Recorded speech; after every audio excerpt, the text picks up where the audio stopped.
दुनिया में जब जब किसी बात की अंतिम लाइन अगर व्यापार से जुड़ती हो, प्रोग्रेस से जुड़ती हो, अचीवमेंट से जुड़ती हो, फाइनेंस की नॉलेज से जुड़ती हो, तो ध्यान रखना जीवन भर आपको एक कंसल्टेंट की रिक्वायरमेंट रहेगी। दोबारा बोल रहा हूं, ध्यान से सुनना, सारे ऑडिटोरियम के लोग दोबारा ध्यान से सुनना, मेरा अंतिम मैसेज है। आपके जीवन में जब जब भी धन से रिलेटेड कोई निर्णय लेना होगा तो आपको एक कंसल्टेंट की सलाह लेनी ही होगी। दोबारा, अगर आपके जीवन में कोई आप ऐसा निर्णय लेने जा रहे हो जिसका संबंध काई से है, तो आपका नॉलेज अधूरा है, अधूरा, और अधूरा ज्ञान अज्ञान से भी ज्यादा नुकसानदायक रहता है। आपको एक कंसल्टेंट की जरूरत रहेगी। वो कंसल्टेंट हो सकता है आज आपको यहां बुलाया हो, आपको यहां लेके आया हो। वो कंसल्टेंट हो सकता है जो आपका ग्रेट होने वाला अपलाइन हो। क्यों डिसीजन आप ही क्यों नहीं ले सकते? आप अधूरे डिसीजन लोगे भाई।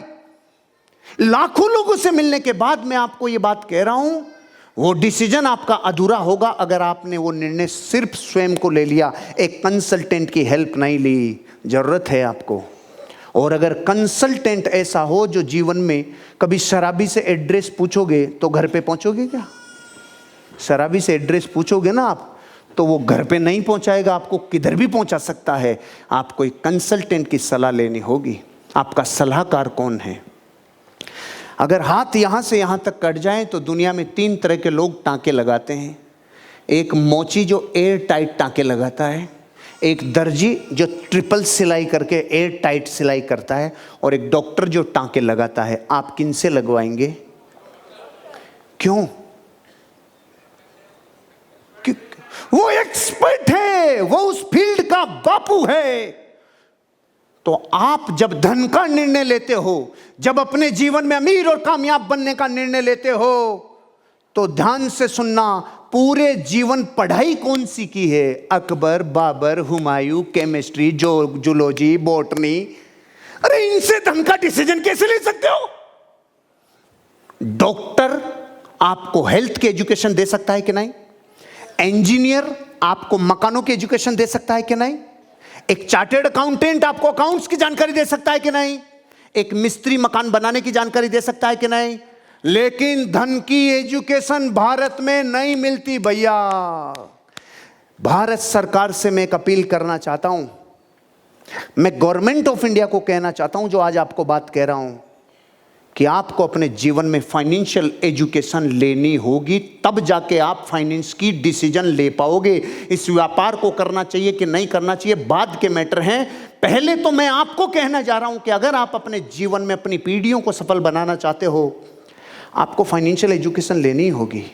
अब तक भारत की शिक्षा पद्धति ये सिखाई पैसों के लिए कैसे काम करें, पैसों के लिए कैसे काम करें, लेकिन आपको शिक्षा वो लेनी होगी जो ये सिखाए पैसा आपके लिए कैसे काम करे, पैसा आपके लिए कैसे काम करे।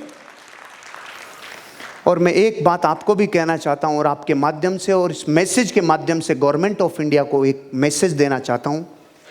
मैंने आज से लगभग 19 साल पहले एक बुक पढ़ी थी। उस बुक का नाम है rich dad poor dad. Rich dad poor dad, rich dad poor dad. इस ऑडिटोरियम में 2000 लोग हैं। मैं पूरे यकीन के साथ कह सकता हूं 1800 लोगों ने तो पढ़ी नहीं होगी, कभी नहीं पढ़ी होगी ना। 1800 से ज़्यादा लोग ऐसे हैं जिन्होंने कभी नहीं पढ़ी। आपके जीवन में आपको रिच डैड पुअर डैड पढ़नी चाहिए और अपने परिवार, अपने बच्चों के जीवन के अनिवार्य हिस्से में उस बुक को रखना चाहिए। और गवर्नमेंट ऑफ इंडिया को आज नहीं तो कल अगर इस देश को आत्मनिर्भर बनाना है, तो आपको फाइनेंशियल एजुकेशन के लिए सिर्फ एक बुक कोर्स में शामिल करनी है, रॉबर्ट टी कियोसाकी की। उसका नाम है रिच डैड पुअर डैड। ये देश वर्षों से विकसित होने के रास्ते पे है, लेकिन हो नहीं पाता। होने की तलाश में है, लेकिन हो नहीं पाता। एक काम कर दो, मैं अपने प्राणों से, अपनी आत्मा से भारत सरकार को एक कहना चाहता हूं, हर बच्चे के बैग में, चाहे किसी भी सब्जेक्ट का बच्चा हो, अगर उसने 10th पास कर ली उसके बैग में ये पुस्तक डाल दो जिसका नाम है रिच डैड पुअर डैड। आप डीटीसी एंड अबाउट लीडर्स को सीधा संदेश, सीधा आदेश मानना इस बात को मेरा, ये बुक पढ़ लो आप। मैंने 18 बरस 19 बरस पहले पढ़ी हुई, मैंने अब जब वापस यादें ताज़ा की, मुझे उस दिन का विजन अलग था, क्योंकि तब मैं 20-22 साल का लड़का था। आज 40 वर्ष की उम्र के बाद के अनुभव से आपको कह रहा हूं, आपको अपने जीवन में इस बुक की फाइनेंशियल एजुकेशन के बिना आप एजुकेशन ले ही नहीं सकते, आप फाइनेंस के निर्णय ले ही नहीं सकते।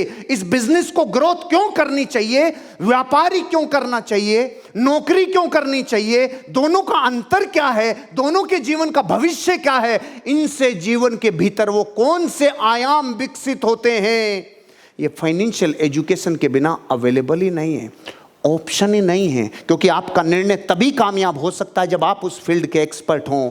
यहाँ पे अगर आप निर्णय लेने जा रहे हो तो मैं आपसे पूछता हूँ, ये धन का निर्णय है कि नहीं है कि इस बिजनेस को करना चाहिए? ये धन से रिलेटेड मैटर है कि नहीं है? धन से रिलेटेड मैटर के लिए आपको ये बुक पढ़नी चाहिए। मैंने उस वक्त पढ़ी थी, अब मैंने सुनना चालू कर दिया। पता है ना कहाँ सुनना चालू कर दिया? स्पेशली सुनने लग गया, ज़्यादा इंटेंशनली। और अब विस्फोट होता है कि इस दुनिया में जो किताबें कर सकती है वो कोई कर नहीं सकता। लेकिन पहले ये बुक पढ़ लेना या सुन लेना, ऑडियो बुक समरी पे चाहे सुन लेना, जो कुक्कू एफएम मैंने पहले भी बताया था, आरटीपी में भी। ये बुक पढ़ने के बाद मां कसम मैं आपको एक चीज कहता हूं, आप भारत के 130 करोड़ लोगों से अलग सोचने लग जाओगे, डायरेक्शन अलग हो जाएगा, आप व्यक्ति अलग हो जाओगे। मैं सारी महिलाओं को कहने जा रहा हूं, आज तक जी टीवी देखा, कलर्स देखा, जितने सीरियल देखे, सबकी पापों की भरपाई आपकी ये बुक करेगी। ये बुक कर सकती है और कोई नहीं कर सकता। आपको फाइनेंशियल एजुकेशन लेनी होगी, और ये एजुकेशन लेने के बाद मैं आपको एक चीज़ कह सकता हूँ, आपके भीतर वो आदमी पैदा होगा जो एंटरप्रेन्योर होगा, जो रियल एंटरप्रेन्योर चालू होगा। दुनिया में व्यापारी की 3 किस्में हैं, आपको 2 किस्मों की जानकारी है। ये व्यापार आपको तीसरा बनाएगा, जानकारी दूं? पहला व्यापारी, बिजनेसमैन किसे कहते हैं? 10 रुपए का तरबूज लाया और 20 रुपए में बेच दिया, ये बिजनेसमैन है। 10 का तरबूज लाया, 20 रुपए में बेच दिया, ये बिजनेसमैन है। समझ में आया? दूसरा, 10 रुपए का तरबूज लाया, एक शानदार आउटलेट बनाया, एक अच्छा शोरूम, एक स्टोर बनाया, जूस की दुकान बनाई, एक तरबूज से 8 गिलास जूस बनाए और 80-80 रुपए में 8 गिलास जूस बेच दिए। 10 का तरबूज, 80-80 के 8 गिलास, यह है एंटरप्रेन्योर। ये अब अपनी चीजों को लेवरेज करता है। ये 2 के बाद अगर दुनिया में किसे जाना जाएगा तो वो आप बनोगे इस बिजनेस से, और वो है सूचनाओं का व्यापारी, इन्फोप्रेन्योर। वो कैसे बनता है? इस बिजनेस में ना आपने कोई फैक्ट्री लगाई, ना कोई गोडाउन लगाया, ना कहीं कोई वैज्ञानिक हायर करना पड़ा, कहीं कोई 1 रुपया इन्वेस्टमेंट नहीं करना पड़ा। फिर किया क्या? जो मत्तीरा लाया ना तीसरा, उसने जो किया वो आपने किया। वो क्या करेगा? 10 रुपए का तरबूज लाया, अच्छा सा दुकान लगाई, अच्छा सेटअप लगाया, सामने वीडियो कैमरा लगाया, जूस बनाया, खुद पी गया और लोगों को कहा ऐसे आप भी पियो, आपका भी हेल्थ बनेगी और आपकी भी जिंदगी बदल जाएगी। स्वास्थ्य के लिए जबरदस्त होता है तरबूज। इसने क्या किया? इसने तरबूज की इंफॉर्मेशन दी। काहे की दी? तरबूज की इंफॉर्मेशन। ये बिजनेस में आप सिर्फ एक काम करते हो, वर्ल्ड क्लास प्रोडक्ट की जब आप इंफॉर्मेशन देते हो तो आपने ना कोई ऐसी जीएसटी ली, ना कोई आपने ऐसे वेट में रजिस्ट्रेशन कराया, ना कहीं दुकानें किराए पे ली, ना गोडाउन, ना शोरूम, ना कुछ, लेकिन आप बनते हो इन्फोप्रेन्योर। इन्फोप्रेन्योर। जब आपसे लोग पूछते हैं ना क्या करते हो, तो जिनको कुछ पता नहीं होता वो हम लाल डिब्बे, हमारा लाल डिब्बे हम बेचते हैं, हम आयुर्वेदिक में। आज के बाद अपने जीवन में जब जब कोई आपसे पूछे आप क्या करते हो, सर मैं एक ऐसा बिजनेसमैन हूं जो इन्फोप्रेन्योरशिप के ऊपर काम करता हूं। इन्फोप्रेन्योरशिप के ऊपर काम करता हूं।